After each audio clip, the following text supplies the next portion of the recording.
Hopefully we have a reconnection properly reestablished. Tim, let's tackle that question for savings as well. That you might find yourself at a place where you can come back. Tim, you live in a 3-bedroom. You're not there by virtue of the fact that you want to afford it, but you gotta be there because that's what your life now demands. And then at a certain point, you realize that your job has been cut or some source of revenue has been sort of taken away from you. So, which means that you have to readjust the way in which you even look at those ratios for savings. Is it possible to approach it from this end? That you can borrow so that you can retain your ratios of savings. Is that a concept when it comes to savings?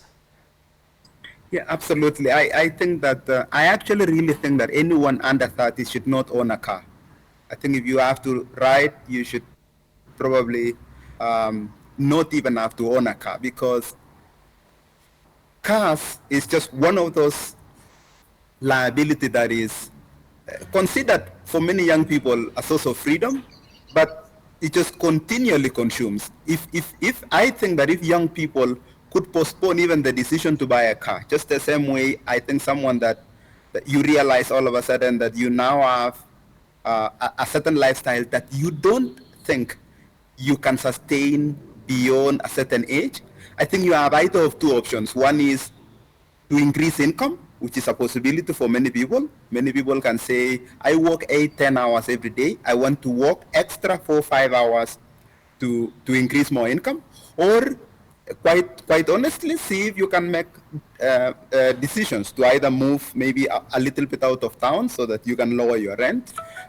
Because the reason you would really do that is not because of anything, it's because it's actually a source of freedom. The more money we can set aside today and can invest it today in assets that are generating, the more freedom we have tomorrow. And everyone, empirically, in Kenya and abroad, even studies in the US, almost everyone wants to be free. The only thing is, half the time, we never get to bring ourselves to make those tough decisions that we can make today.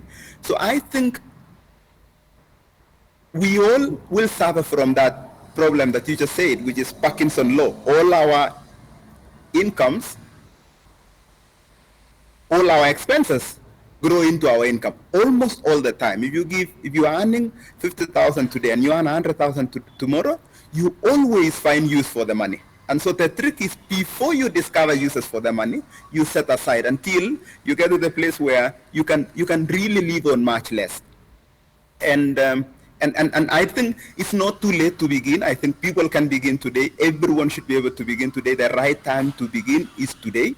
And I think we can attack that by doing it two ways. One is to expand income, which many people, if you hold a job, you might be able to get additional income by doing something on the side. But the other one is also to really see if you can lower your expenses. I have friends now that moved out of Nairobi. They live in Machakos. They live out of town, and consequently, they have better lifestyle than many people that are in Nairobi, because their expenses are much lower. They live earlier, more healthier, and they have more freedom than many people that supposedly say, I don't know, you live in Kilimani and you suddenly feel like you cannot divorce yourself from that kind of lifestyle. I think that it's absolutely important to remember that in the end, the whole point of savings and the whole point of investment is freedom. And if you can pursue freedom, you should be willing to be a little bit inconvenienced today.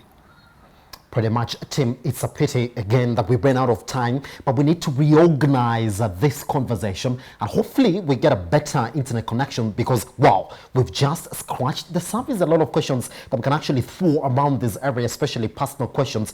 That is really important for anybody wanting to know exactly why it's important to understand personal finance and savings, as well as investments as well. Tim, thank you very much for taking your time. Hopefully we can get another proper session that we can table this conversation correctly.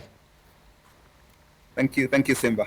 All right, on that note, we take a short break here on Business AM, but once we come back, the affordable housing agenda, where are we?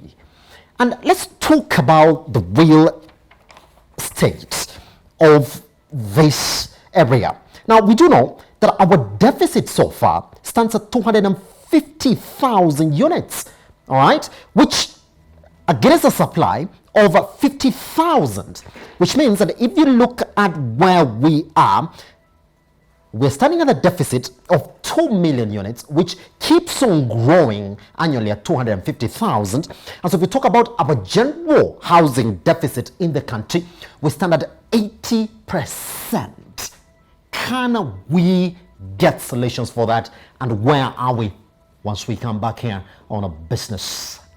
My name is Simba Elijah Charles Kiage.